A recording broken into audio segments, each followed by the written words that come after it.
Miguel Lara y yo les voy a hablar sobre el formado mecánico.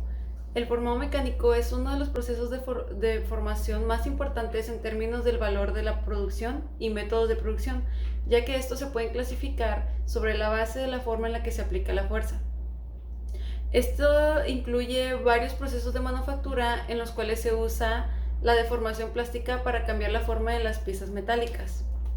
Hay que tener en cuenta que para que un metal sea formado exitosamente, este debe de poseer ciertas cualidades como una alta ductilidad y una baja resistencia a la flexión. Estas propiedades son afectadas por la temperatura. Un ejemplo muy claro sería la ductilidad, que se incrementa, y la resistencia, que se reduce cuando la temperatura comienza a ser más alta.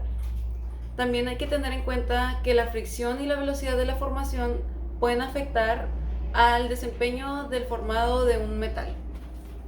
Ahora les hablaré un poco sobre el forjado. El forjado es un proceso que sirve más que nada para darle la utilidad a un metal al momento de moldearlo, perfeccionarlo, mejorando sus propiedades mecánicas y su solidez metalúrgica, a través de una deformación plástica que es controlada por medio de un impacto o presión. En el caso más simple del forjado, el metal es comprimido entre un martillo y un yunque, y la forma final se obtiene al momento de estar girando y moviendo la pieza de trabajo entre un golpe y golpe. Para una producción en masa, el formado de secciones grandes, el martillo es sustituido por un martinete o un dado deslizante en un bastidor e impulsado por una potencia mecánica, hidráulica o de vapor. Los dados que han sustituido al martillo y al yunque pueden variar desde un par de herramientas con una cara plana hasta ejemplares que ya tienen cavidades más apareadas, que son capaces de ser usadas para crear o producir unas formas un poco más complejas. Si bien el forjado puede realizarse ya sea con el metal caliente o frío, el elevado gasto de potencia y desgaste en los dados, así como relativamente la pequeña amplitud de deformación que es posible, limita las aplicaciones del forjado en frío.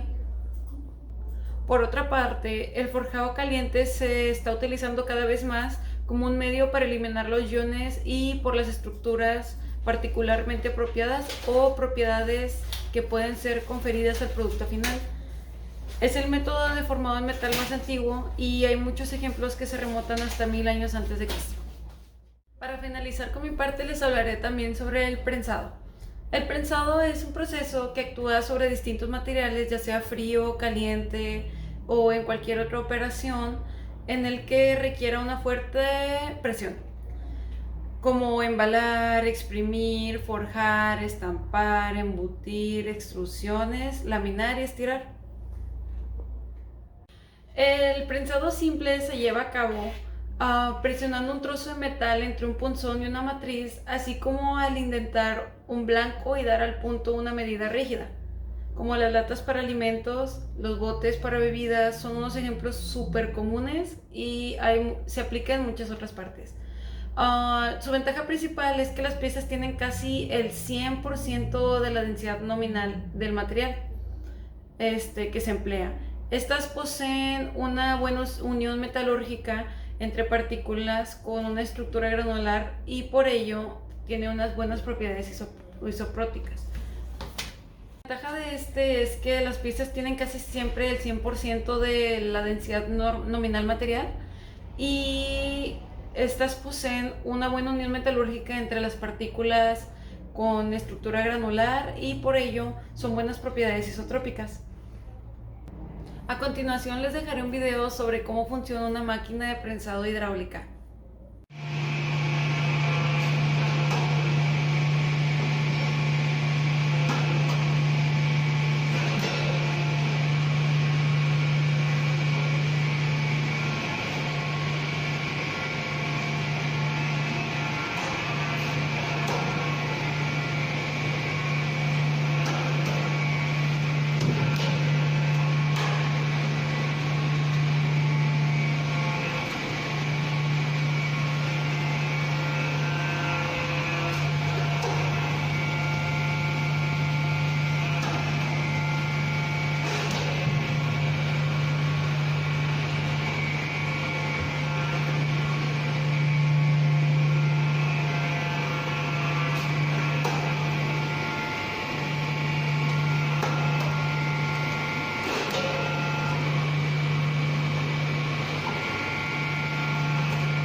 buenas, mi nombre es Yulisa Velázquez y les voy a hablar sobre el tema estirado. Es el proceso conformado por deformación plástica en el que se estira una barra o varilla de metal, con el objetivo de reducir la sección de la pieza. Se utiliza una matriz de un material metálico muy duro, insertado en un bloque de acero. La reducción de la sección del material dependerá del ángulo de la abertura de la matriz. Las características generales del proceso son similares a la extrusión. La diferencia es que en el estirado el material del trabajo se jala a través del dado, mientras que en la extrusión se puja a través del dado. El término de estirado de alambre y barras se usa para distinguir los procesos de estirado. Los procesos del trabajo de láminas de este mismo nombre. El estirado de barras se refiere al material del diámetro grande y el estirado de alambre se aplica en la materia del diámetro pequeño, así como vemos en la imagen. A continuación les mostraré un video enseñándoles cómo se utiliza esta máquina.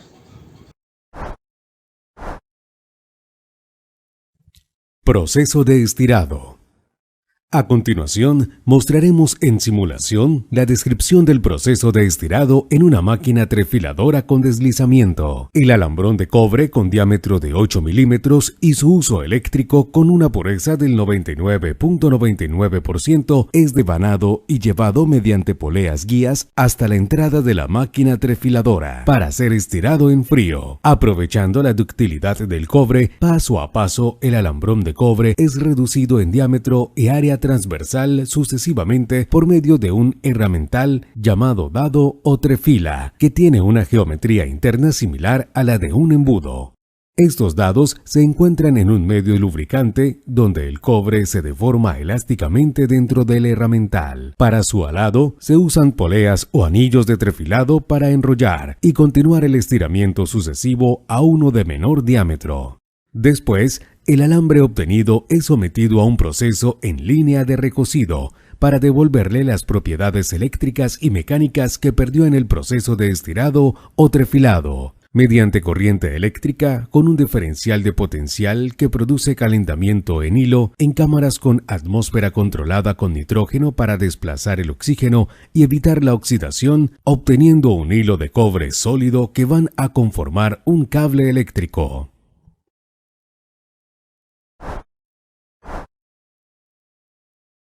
Lo que cabe aclarar es la diferencia entre el estirado y el trefilado, ya que en el video no lo menciona.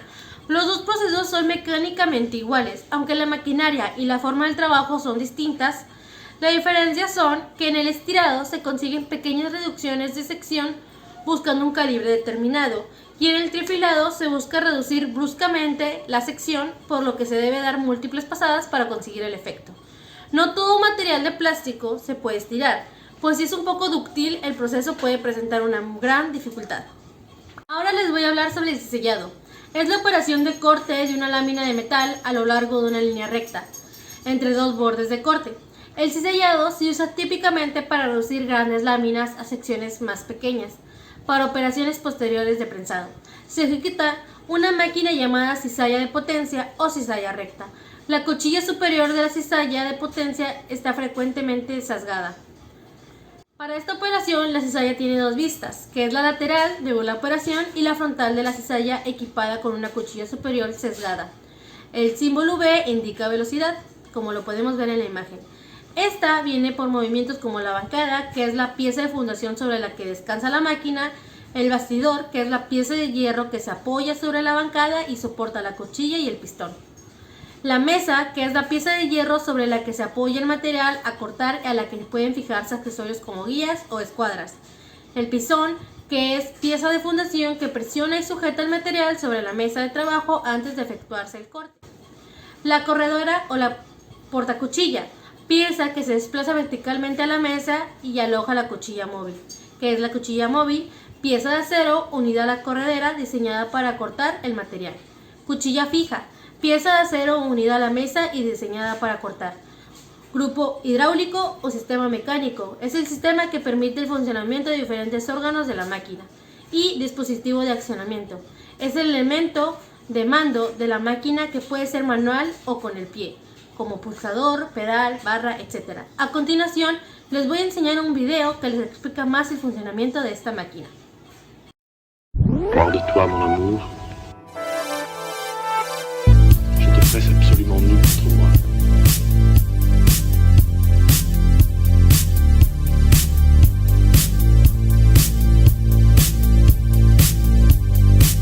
Je te presse absolument, presse absolument, presse absolument. I can read your lips.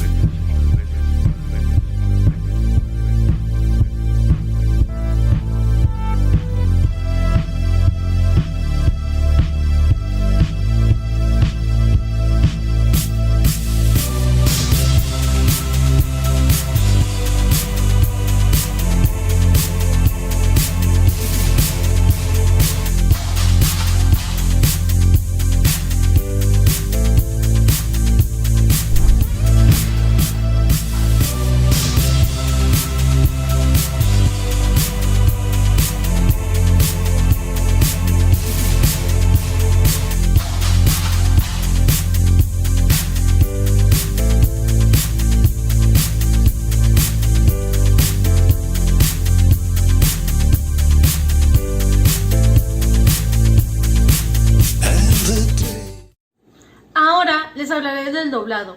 La operación del doblado consiste en realizar una transformación plástica de una lámina o plancha metálica y convertirla en una pieza con forma o geometría distinta a la anterior. En cualquiera de las operaciones del doblado, siempre deberán tenerse en cuenta los factores que pueden influir sobre la forma de la pieza, como por ejemplo la elasticidad de la materia, radios interiores y ángulos del doblado. Para la obtención de un buen doblado deben tenerse en cuenta 3 factores. La primera, no deben sufrir ningún movimiento anormal durante el doblado. La segunda, los radios interiores del doblado serán como mínimo igual al espesor de la chapa. Y la tercera, la superficie del punzón o matriz en el contacto con la chapa estarán lo más lisas y pulidas posibles. El doblado de piezas de chapa se realiza por medio de herramientas o matrices a doblar, que están compuestas por 2 partes esenciales: la superior o macho, conocida como punzón, y la inferior o la hembra, conocida como matriz. Y ahora, para finalizar mi tema, hablaré sobre la prensa dobladora. Se usan para doblar, formar, rebordear, repujar, desbarbar y punzonar la lámina metálica debajo de un calibre.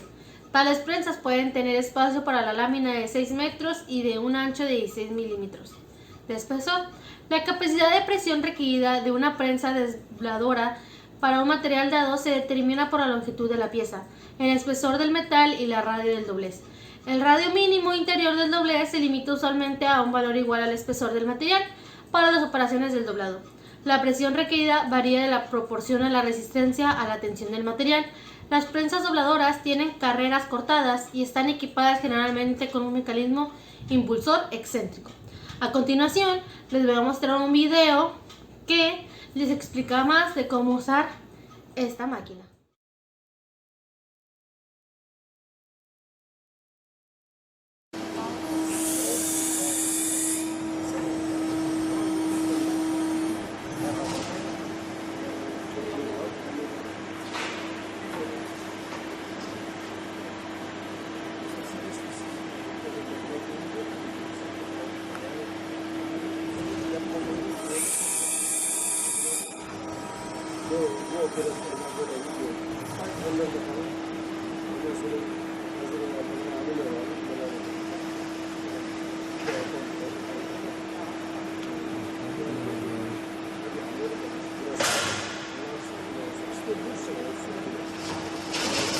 You watching this, Emily?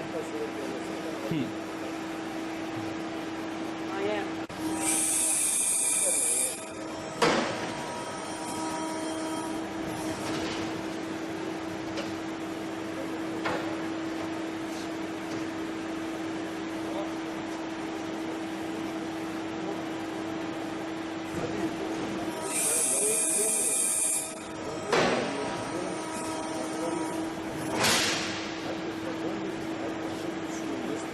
They're using 4-step E3 acid solid. Yes.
les vamos a hablar sobre el desprendimiento de viruta por maquinado convencional y CNC. Existen dos tipos de maquinado, que son el convencional y el CNC. El convencional es todo aquel que requiera el apoyo de una persona, y el CNC es aquel que es mediante comandos o códigos por una computadora. CNC es control numérico por computadora, y el maquinado es el proceso mediante el cual se remueve metal para dar forma o acabado a una pieza. Después tenemos lo que es la viruta. La viruta es el arranque de viruta, se realiza mediante la penetración de una herramienta cuyo material es de mayor dureza que el de la pieza a cortar. Se puede decir que la viruta es como que el residuo o los sobrantes que quedan al realizar algún tipo de operación estándar, que son las que les voy a explicar ahorita más adelante, y aquí les dejo un ejemplo de lo que es una viruta. Después tenemos lo que es el taladrado, que es una operación estándar. Esta operación se podría decir que es de las más comunes, ya que no solamente se ve en la industria, sino que eso también se ve en la construcción de casas, ya que esto es producir una perforación cuando se elimina metal de una masa sólida utilizando una herramienta de corte llamada broca espiral o helicoidal. La broca helicoidal es la que tiene forma de hélice. Y también les dejo aquí un video de cómo es. Después tenemos el avellanado, que es la operación de producir un ensanchamiento en forma de huso o cono en el extremo de una pieza. Esto generalmente es para colocar algún tipo de remache o de algún tornillo. Para colocar este tipo de remaches o tornillos es necesario otro tipo de operación, que es el roscado, que les voy a explicar más adelante. Después tenemos el rimado, que es la operación de dimensionar y producir una perforación redonda y lisa a partir de una perforación. Esta normalmente se utiliza cuando realizamos el taladrado, y es para darle un mejor acabado a la perforación que realizamos con la broca. Después tenemos el mandrindado o torneado interior, que es la operación de emparejar y ensanchar una perforación por medio de una herramienta de corte de un solo filo. En sí, el mandrindado es la barra que sostiene la herramienta. El nombre de esta operación es torneado interior, y al igual que el avellanado sirve para colocar algún tipo de remache o tornillo adentro de la perforación. Después tenemos el roscado, que es la operación que les he mencionado. Esta operación se puede decir que es realizar roscas internas o externas para colocar algún tipo de remache o tornillo en las piezas. Esta operación se realiza con una herramienta llamada machuelo, que se coloca en algún taladro para realizar las roscas.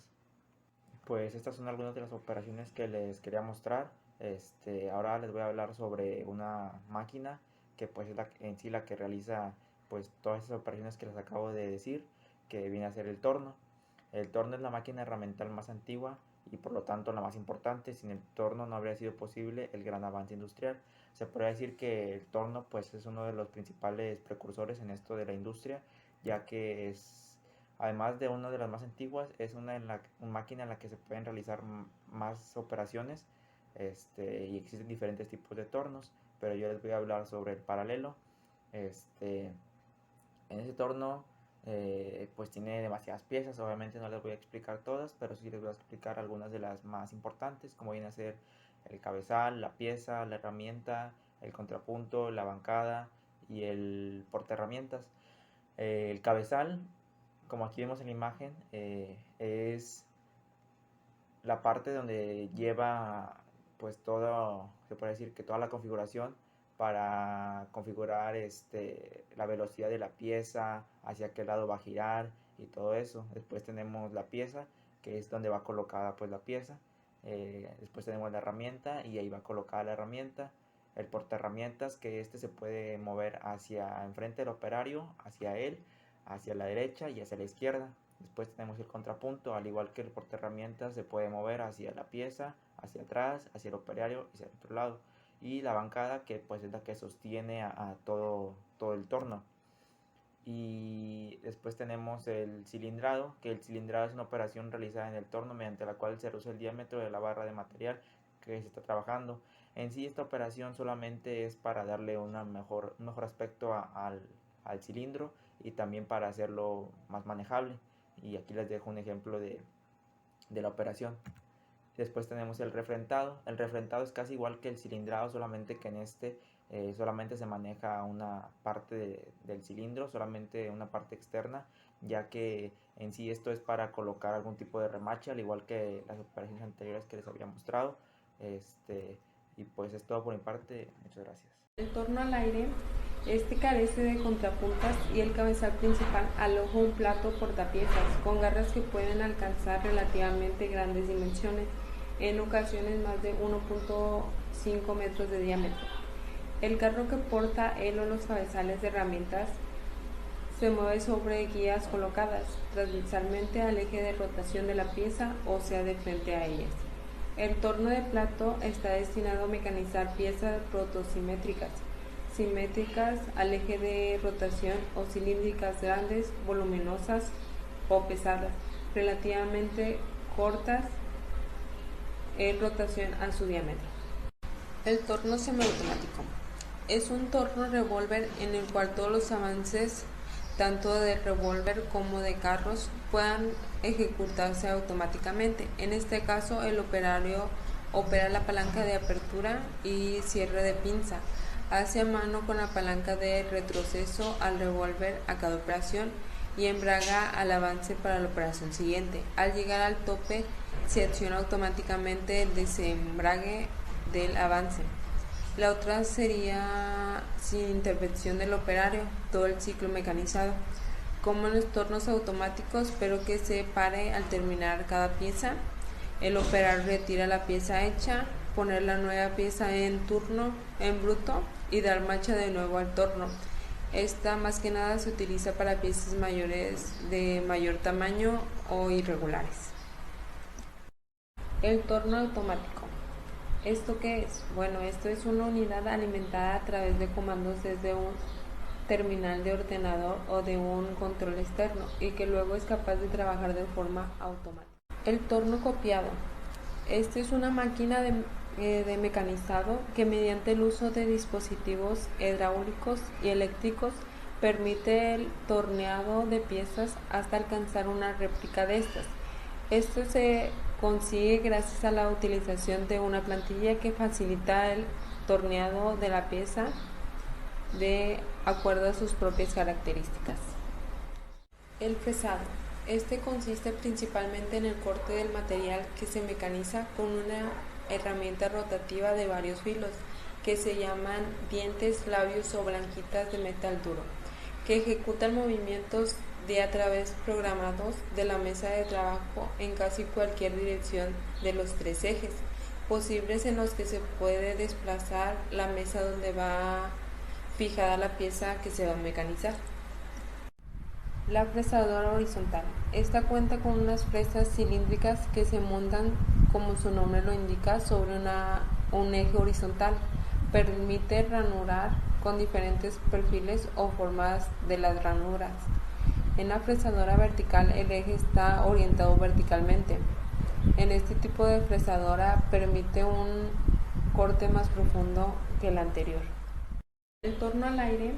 Este carece de contrapuntas y el cabezal principal aloja un plato portapiezas con garras que pueden alcanzar relativamente grandes dimensiones, en ocasiones más de 1.5 metros de diámetro.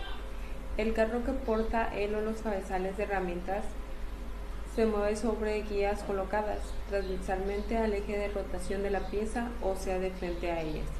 El torno de plato está destinado a mecanizar piezas protosimétricas, simétricas al eje de rotación o cilíndricas grandes, voluminosas o pesadas, relativamente cortas en rotación a su diámetro.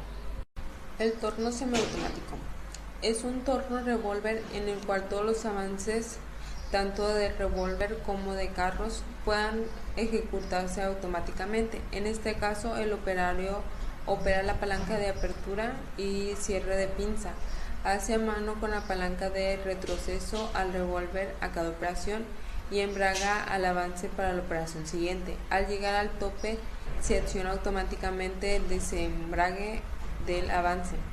La otra sería sin intervención del operario, todo el ciclo mecanizado, como en los tornos automáticos, pero que se pare al terminar cada pieza. El operar retira la pieza hecha, poner la nueva pieza en turno, en bruto y dar marcha de nuevo al torno. Esta más que nada se utiliza para piezas mayores de mayor tamaño o irregulares. El torno automático. ¿Esto qué es? Bueno, esto es una unidad alimentada a través de comandos desde un terminal de ordenador o de un control externo y que luego es capaz de trabajar de forma automática. El torno copiado. Esta es una máquina de mecanizado que mediante el uso de dispositivos hidráulicos y eléctricos permite el torneado de piezas hasta alcanzar una réplica de estas. Esto se consigue gracias a la utilización de una plantilla que facilita el torneado de la pieza de acuerdo a sus propias características. El fresado.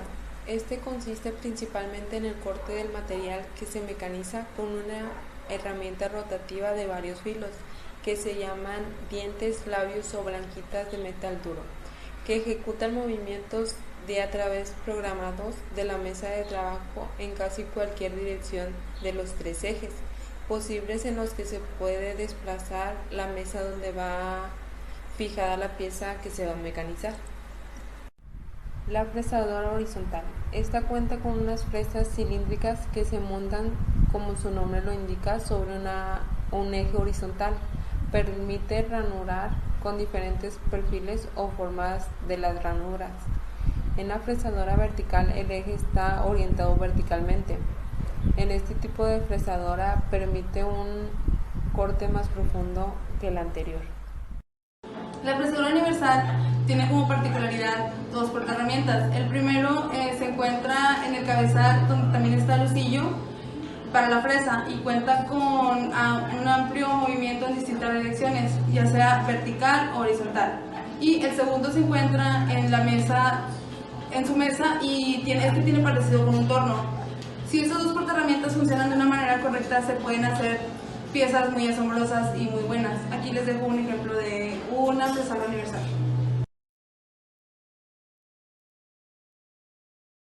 Vamos a hablar de los cepillos, el cepillo es una herramienta que se usa para maquinar una superficie plana que puede encontrarse en posición horizontal o vertical, o también en forma de ángulo. También esta se usa para maquinar superficies irregulares y especiales que sería muy difícil que otras máquinas lo pudieran hacer. Cepillos de codo. Los cepillos de codo más grandes son de funcionamiento hidráulico. Este se mueve por la presión de aceite y proporcionado por una bomba que es impulsada por un motor eléctrico. Para que este cambie de dirección y de presión de aceite, se utiliza una válvula inversora que se mueve en el ariete. Y les dejo un ejemplo. Y pues también existen unas piezas que son las piezas llamadas caprichosas. Estas piezas solamente se fabrican en máquinas como la fresadora o el cepillo de codo, y les dejo un ejemplo. En pocas palabras, el cepillo de codo es una máquina que da acabado a las piezas ya empezadas en un torno. Y aquí les dejo un video de un cepillo, cómo funciona.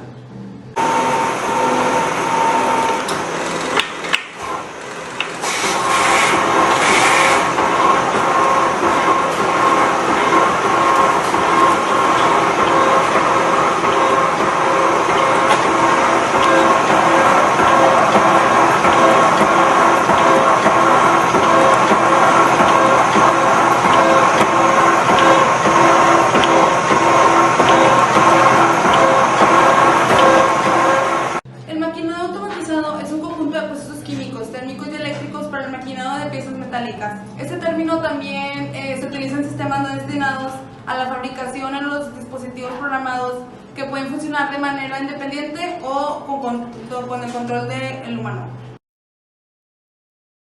Principio de funcionamiento CNC.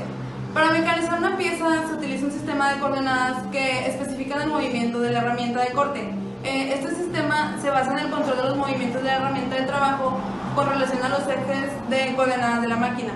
Este se usa usando un programa informático que es ejecutado por un ordenador, y aquí les dejo una foto de ejemplo. CNC torno. Aquí en el caso de los tornos hace falta controlar los movimientos movimientos de la herramienta de trabajo en dos ejes. El primero es el eje de X para los desplazamientos longitudinales del carro y el eje Z, que es para los desplazamientos transversales de la torre. Y aquí les dejo un ejemplo en una foto. CNC procesadoras. En el caso de estas procesadoras se controlan los desplazamientos verticales que corresponden al eje y para esto se deben incorporar servomotores en los desplazamientos del carro y de la torreta. En el caso de los tornos y la mesa es dependiendo de la capacidad de la máquina y esto es limitado solamente en 3 ejes. Y aquí les dejo una foto de un ejemplo de una CNC procesadora.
Mi nombre es Mariana Hernández Castillo, soy del cuarto semestre de la carrera de Ingeniería Industrial y hoy les vengo a hablar sobre los procesos de extrusión, embutido y troquelado para que podamos conocer un poco más de ellos. Voy a empezar con el proceso de la extrusión. Este es un proceso continuo en el cual los productos acabados se obtienen no forzando material fundido a través de una herramienta de conformación. Les estaré mostrando imágenes para que puedan conocer y puedan identificar bien este proceso y sus características con sus ejemplos. El material utilizado en el proceso de extrusión se puede caracterizar por un alto nivel de viscosidad y los productos se obtienen con una sección transversal de la forma deseada. Tenemos como ejemplo el plástico.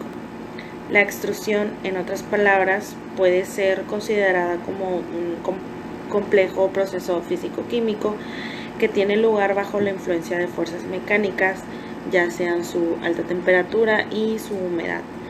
Las materias primas procesadas se pueden calentar mediante calor y se libera durante el proceso de superar la fricción interna y la deformación del material, y también debido al calentamiento externo. El proceso de extrusión se puede aplicar a casi todos los tipos principales de polímeros. Entre ellos tenemos los termoplásticos, los elastómeros y los termoendurecibles. Esta tecnología puede ser ampliamente utilizada para la producción de materiales de aislamiento térmico. El material de poliestireno obtenido por extrusión se utiliza para el aislamiento de los ferrocarriles, fundaciones, hormigón, entre otras cosas. El uso de este tipo de aislamiento reduce la capacidad de cambiar la superficie del suelo como resultado de la congelación. Una de las ventajas de la extrusión es que, sus principales ventajas son que en este proceso, por encima de manufacturados, son la habilidad para crear secciones transversales muy complejas, con materiales que son quebradizos, porque el material solamente encuentra fuerzas de comprensión y de descizallamiento. Ahora voy a proseguir con el proceso de embutido. El embutido es una operación de formado de láminas metálicas que se puede usar para hacer piezas de forma copada, de caja y otras formas huecas más complejas. Las piezas más comunes que se pueden hacer por embutido son las latas de bebidas, como podemos ver en las imágenes, cosquillos, municiones, partes de automóviles. y pues este proceso permite obtener piezas de formas muy diversas y es una técnica de gran aplicación en todos los campos de la industria. Este proceso también se puede llevar a cabo únicamente en frío. Cualquier intento de estirado en caliente produce en el metal un cuello y la ruptura. El anillo de presión en la figura que les muestro aquí evita que el blanco se levante de la superficie del dado, dando arrugas radiales o pliegues que tienden a formarse en el metal, fluyendo hacia el interior desde la periferia del orificio del dado. También les voy a decir las ventajas de este. Es que de manera rápida y con costos relativamente bajos, su equipo necesario son de larga vida, por lo que únicamente pues se requiere de una inversión inicial para echar a andar este proceso, pero sus desventajas es que sus defectos son un poco más mayores, ya que puede desgarrarse tanto arrugamiento de brida o su pestaña y también rayados superficiales. Seguimos con el proceso de troquelado. Este es un proceso en el cual corta con precisión diferentes piezas. Este proceso es el resultado de una operación mecánica por medio de la cual se hace un agujero en una lámina con una forma determinada. Este proceso se lleva a cabo utilizando una troqueladora, que es una máquina compuesta por un troquel y una matriz de corte. El troquel tiene las dimensiones y la forma del corte que se busca realizar, mientras que la matriz de corte es por donde se inserta el troquel para cortar el material con precisión. Asimismo, pues la troqueladora puede hacer distintos tipos de trabajos, como lo son el corte o el punzado, el doblado o el embutido, dependiendo del uso que se le vaya a dar al material con que se trabaja. Su troquela desde la hoja de papel que se va a insertar en una carpeta con anillos hasta las tapas de las gaseosas, embalajes de cartón o monedas. Una de sus ventajas es que la aplicación es un poco más rápida, lo que permite un ahorro de tiempo para el operario, y pues las dimensiones son siempre precisas. Y también pues puede mejorar, gracias a esto puede mejorar la estética del producto ya fabricado. Sus desventajas son que cuando el material es con una estrecha tolerancia, el espesor tiene un precio mayor.